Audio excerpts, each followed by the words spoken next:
Thank you, Mayor. I guess I'm going to talk about LEED certification, but I wasn't actually sure I was going to do that.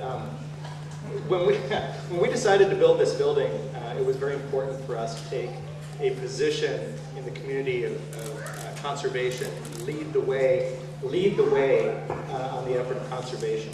So what does LEED actually mean? It means that wherever we could, we used recycled or recyclable products. When we deconstructed the old buildings, we recycled them. 99.8% of the old buildings were actually diverted from landfills, recycled. All of the wood that you see was certified, produced here, around here, within a certain radius.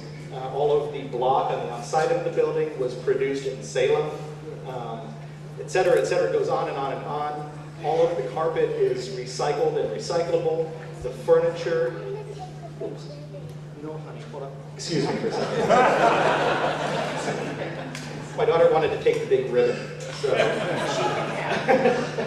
So, all of the stormwater is processed here on site. We're not going to discharge into any systems around us.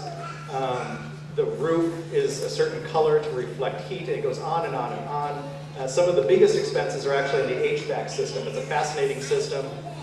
For instance, in the morning on a hot summer day, it'll take cool air from outside at about 5 in the morning and flush the building and cool the ambient temperature down so that we don't have to actually cool as much air.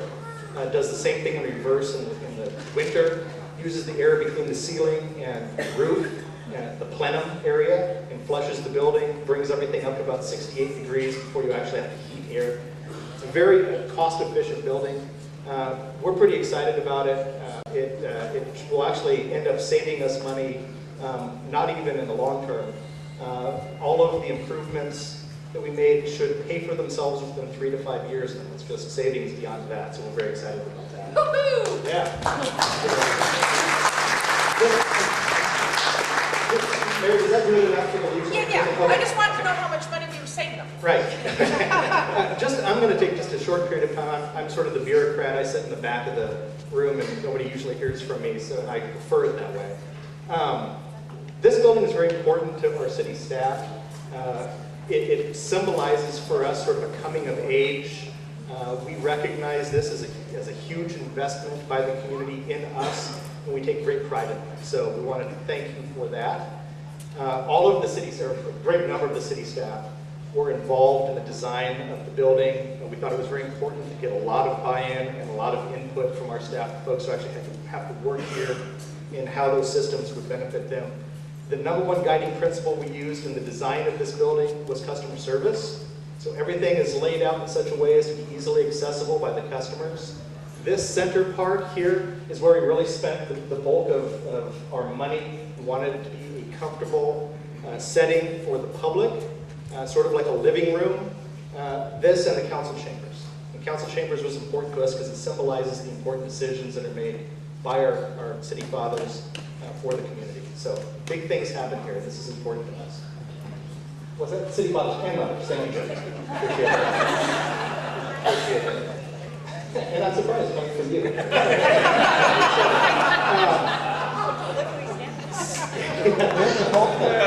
Yeah. Gunnery Sergeant McLeod poked him in the wrist. So, speaking of gunnery sergeants and things like that, I wanted to point out the flag that we have on this wall. This flag was dedicated to us by a couple of Keizer residents, Specialist Randy Kuiper, and our very own Brad Beverly, who actually works for us in our Public Works Department.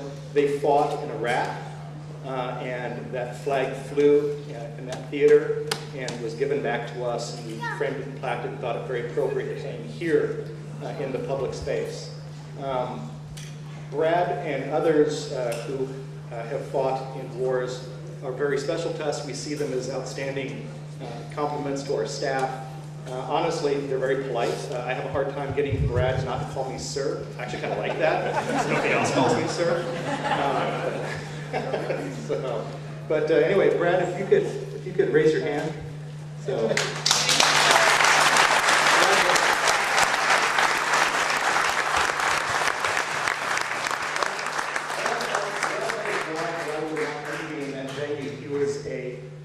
He was a combat lifesaver, which means that under gunfire he would go and stabilize troops that were wounded. in action. So thank you, Brad. I appreciate it.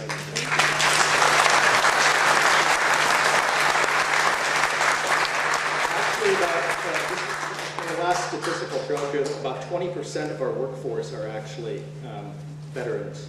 So, and we take great pride in that. So, anyway, thank you very, very much. Oh, I'm sorry. The last thing I have to say here. Unlike most construction projects where people are upset at people and the contractors, loafing, of course, and the city staff are impossible to deal with, and the architects suck, and all of those kinds of things. This was not that kind of project. Every single piece of the way was managed and handled exceptionally well, and the relationship that we've had with all of our subs, Tetra Tech Engineering, Tom Wood, who's a Keizer resident, managed the project management for us of this project. Group McKinsey did the architect work, and I think they designed an outstanding building, and they are back there.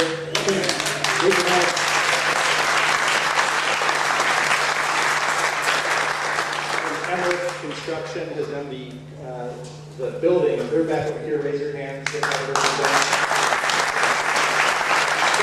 job, Alex. And with that, I'm done. Thank you very much for this building.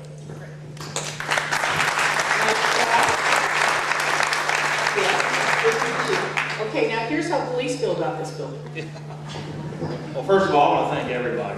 We are really, really grateful to help us have the tools we need to do the job.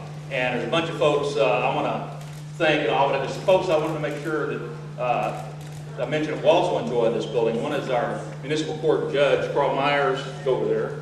You might see him in the council chamber. He's also in the courtroom. Our district attorney, Walt Bagelaw, back here. He's happy to see our new evidence room. Might make his life easier. But the police department, if you've got to go through it yet, you're going to see a state-of-the-art police department. But I want you to remember something as you're going through there. It's a tool. Just like the handcuffs, the police car, and everything else, it's designed as a tool to help us do our job, to be efficient, effective, and safe as we do things. And we are so appreciative to all the taxpayers in this community, all the volunteers, and city council members, and Mike Hart, and all these other past city councilors that have put the city together. We really got something going here. The police department part of this building, though, wouldn't be half what it is if it wasn't for Captain Jeff Coons, who's standing over here.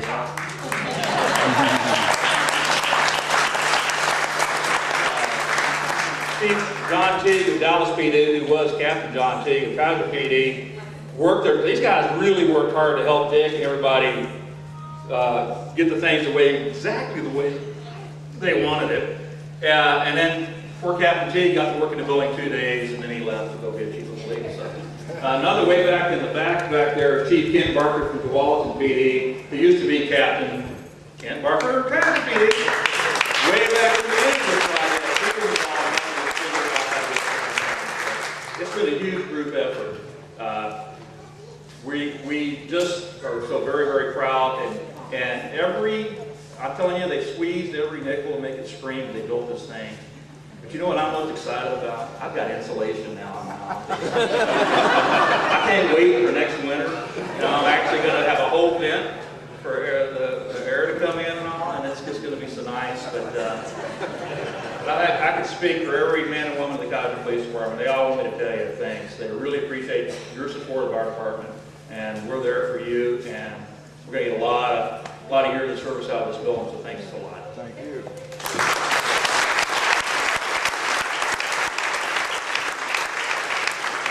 Okay, now, as promised, we're going to cut the ribbon. And I got to tell you, every big and successful project has a torch bearer. You've got to have that cheerleader, or some would call them a dripping faucet. And we too have our cheerleader. And Jackie Moyer ran for city council over 9 years ago, maybe 9 years. Okay, 9 years. How many months? 9 months. Not that she's counting. 9 years and 9 months ago, she ran for one reason, and that reason was to see this building through to fruition. And so I told her, Jackie, on that day when we're cutting that ribbon, you're the girl that gets the cut. So Jackie, come on down. Everybody else, come on down. Let's make the cut.